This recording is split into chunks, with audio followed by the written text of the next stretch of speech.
బంగారం ధరలు మనం చూసుకుంటే కంటిన్యూషన్ గా పెరుగుతున్నాయి. మధ్యలో కాస్త తగ్గితే కాస్త తగ్గుతున్నాయి. ఎలా ఉన్నాయి సార్? ప్రస్తుతం ఎలా ఉన్నాయి? బంగారం ధర మనం పీక్ చూసాం 1,36,000 అలా 1,30,000 చూసాం.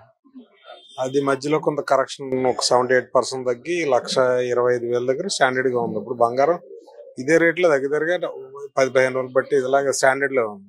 సో ఇప్పుడు స్టేబుల్ అయిందంటే ఇంక భారీగా తగ్గే ఛాన్సెస్ అనేవి మనకు పెద్దగా కనపడట్లేదు అని అర్థం. మనకు అర్థమవుతున్న భాష ప్రకారం ఇక స్టాండర్డ్ అవుతుంది. ఇప్పుడున్న పరిస్థితి సినారీ ప్రకారం చూసుకుంటే బంగారం ధరలు ఇప్పుడు 1,20,000 గారు చూసుకుంటే 11,550 530 ఉంది. ఇది నిన్న చూసుకుంటే 11,400 అలా ఉంది. సో పెరిగినా తగ్గినా 100-200 రూపాయలు ఇదే రేంజ్ లో నడుస్తుంది. అంటే 1,25,000 1,26,000 మధ్యలోనే బంగారం ధర గత 20 రోజులు బట్టి ఉంది. బంగారం ధర భారీగా తగ్గట్లేదు, భారీగా పెరగట్లేదు. ఇలాగానే ఉందంటే next moment will be high అని ఎక్స్పెక్ట్ చేస్తాను. ముందు జరిగింది కూడా అదే. డౌన్ ఫాల్ తక్కువ, కానీ సిల్వర్ కూడా అంత ఒక రేటు దగ్గర ఆగి 1,60,000 దగ్గర ఉంది. 1,58,000 1,60,000 1,62,000 ఇక్కడ తిరుగుతుంది. సో అయితే 1,000-2,000 పెరుగుతుంది, అయితే 1,000-2,000 తగ్గుతుంది సిల్వర్. ఈ రెండు కూడా మనకున్న అంచనా ప్రకారం ఏంటంటే నవంబర్ అయిపోవచ్చింది. ఇంకా నవంబర్ డిసెంబర్ ఈ 40 రోజుల్లో ఇంచుమించు బంగారం ధర ఇలాగే ఉండొచ్చు, పెద్ద తేడాలు ఉండకపోవచ్చు. ఎందుకంటే వాళ్ళు చూసుకుంటే డాలర్ రేటు బలపడింది, రూపాయి బలహీనపడింది, క్రిప్టో కరెన్సీ వీక్ అవుతుంది. సో ఇవన్నీ కూడా ఏమవుతాయి అంటే బంగారం తగ్గడానికి పెద్దగా ఆస్కారం లేదు. అలాంటి ఇప్పుడు సినారీలో డాలర్ కూడా పెరిగింది కానీ పెద్దగా పెరగకపోవచ్చు. మళ్ళీ ఇంకోటి ఏంటంటే అమెరికా లాంటి దేశాల్లో డిసెంబర్ అనేది వాళ్ళకి ఫైనాన్షియల్ ఇయర్. సో ప్లస్ ఇంకోటి వాళ్ళకి చాలా ప్రపంచంలో ఇండియా లాంటి ఒక 10-20 దేశాలు తప్పించి ప్రపంచం అందరికి ఈ క్రిస్మస్ అనేది పెద్ద ఫెస్టివల్, న్యూ ఇయర్ అనేది ఒక పెద్ద ఫెస్టివల్ ఇండియా లాంటి దేశాలు వదిలేస్తాయి. సో ఇప్పుడు వాళ్ళందరూ ఒక ఫెస్టివ్ మూడ్ లో ఉంటారు. వాళ్ళకుంది ఒకటే ఫెస్టివల్, పెద్ద ఫెస్టివల్. సో డిసెంబర్ 25 అనేది జనవరి 1 కూడా కంటిన్యూటీలో ఉంది కాబట్టి వాళ్ళందరూ కూడా ఫెస్టివ్ మూడ్ లోనే ఉంటారు. సో డిసెంబర్ కొంచెం బంగారం ధరలో పెద్ద మార్పులు కనపడకపోయినా జనవరి నుంచి బంగారం ధరలో మనం చాలా చేంజెస్ చూస్తాం. అంటే చేంజెస్ అంటే తగ్గుద్దా పెరుగుద్దా అని కాదు, తగ్గేదానికి ఛాన్సెస్ తక్కువ కానీ పెరిగే ఛాన్సెస్ ఎక్కువ ఉన్నాయి. జనవరి నుంచి పెరిగే ఛాన్సులు ఎక్కువ ఉన్నాయి అంటున్నారు.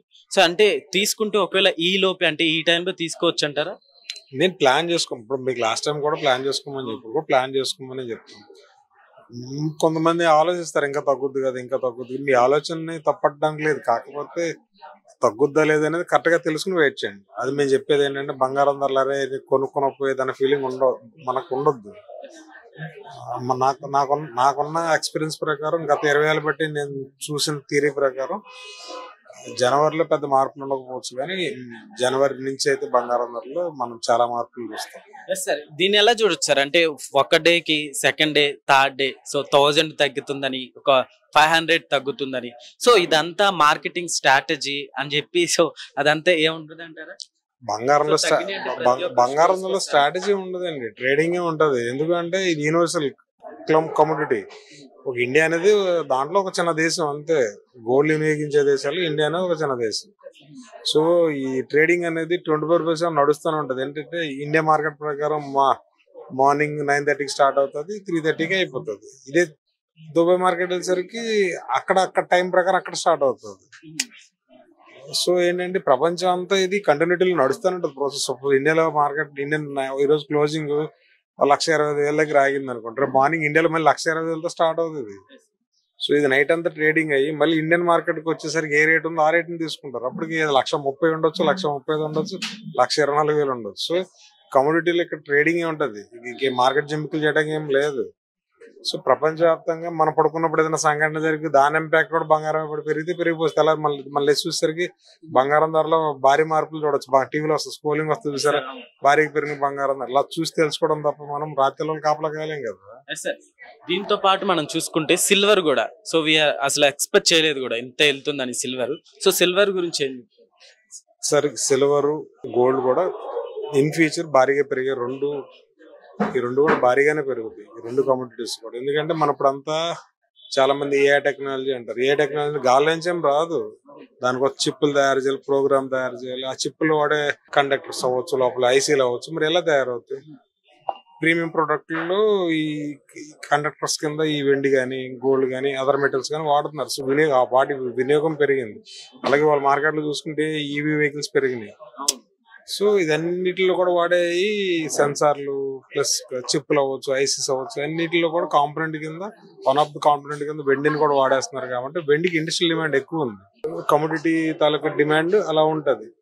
సో ఇవన్నీ కూడా మార్కెట్ లో ఆటోమేటిక్ గా జరుగుతూనే ఉంటాయి. సో మనకి నియర్ బై ఫ్యూచర్ లో మన స్మార్ట్ థింగ్స్ ఇంకా పెరుగుతాయి. సో ఇండస్ట్రియల్ డిమాండ్ పెరిగే కొలది వెండి అనేది మన చేతికి అమ్మను కూడా అందకపోవచ్చు. ఎందుకంటే 1,60,000 ఉంది. మాకు నెక్స్ట్ 3-4 years లో వెండి అనేది డబుల్ లేకపోతే డబుల్ కన్నా ఎక్కువ అవ్వచ్చు అనేది మార్కెట్ అంచనా ఉంది. ఎలా ఉంది సార్? అంటే ఇప్పుడు స్టోర్స్ లో మనం చూసుకుంటే సో ఎలా ఉంది షాపింగ్, ఎలా ఉంది? అంతా కస్టమర్స్ కాస్ట్ పెరుగుతూ ఉంది కదా, సో ఏమైనా సేల్స్ ఏమైనా తగ్గాయంట? సేల్స్ మీద ఇంపాక్ట్ ఉంటదండి. మెయిన్ ఎంత కొంత ఉంటది, లేకుండా ఉండదు. కానీ అలానే బంగారం వెండి కొనడం ఆగిపోతుంది. ఎందుకంటే వాళ్ళు కొనేవాళ్ళు కొంటారంటారు, ఆగిపోతారు. కొత్తగా ఇప్పుడు ఒకప్పుడు అంటే రూపాయల కోసం ఎదుకున్న రోజులు వాళ్ళ హైదరాబాద్ లో ఒక్కొక్కళ్ళు సాఫ్ట్వేర్ లో అవ్వచ్చు, రకరకాల సెక్టార్లు సెటిల్ అయిపోయి ఉన్నారు. సో వీళ్ళు అలా ఆలోచించారు. మీరు అనేది ఏంటంటే రూరల్కి వెళ్తే పాపం వాళ్ళు వ్యవసాయం మీద లేదా ఇంకో దాని మీద డబ్బులు వస్తేనే కొనుక్కుంటారు. హైదరాబాద్ నగరానికి ఆ ప్రాబ్లం లేదు కదా. ఇక్కడ ఎవరు వ్యవసాయం చేస్తున్నారు? హైదరాబాద్ ఎవరైనా వ్యవసాయం చేస్తున్నారు కదా. ఆల్మోస్ట్ అందరు సెటిల్డ్ ఆర్ ఎంప్లాయీస్.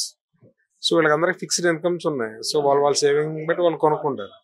ఇది మనం రూరల్కి వెళ్ళిపోయినా మనం ఇలాగ కోస్టల్కి వెళ్ళిపోయినా ఏంటంటే అక్కడ వ్యవసాయాధారిత జనాలు కాబట్టి వాళ్ళకి ఇన్కమ్ అనేది ఇయర్లీ ట్వైస్ సింగిల్ టైం వస్తుంది. ఆ టైంలోనే కొనడానికి ప్రయత్నిస్తారు. హైదరాబాద్ నగరంలో ఇలాంటి మెట్రోపాలిటన్ సిటీస్ లో అలాంటి పెద్ద ఇష్యూస్ ఉండవు నాకు తెలిసి. ఎందుకంటే సేల్స్ లో పెద్ద ఇంపాక్ట్ ఉండదు.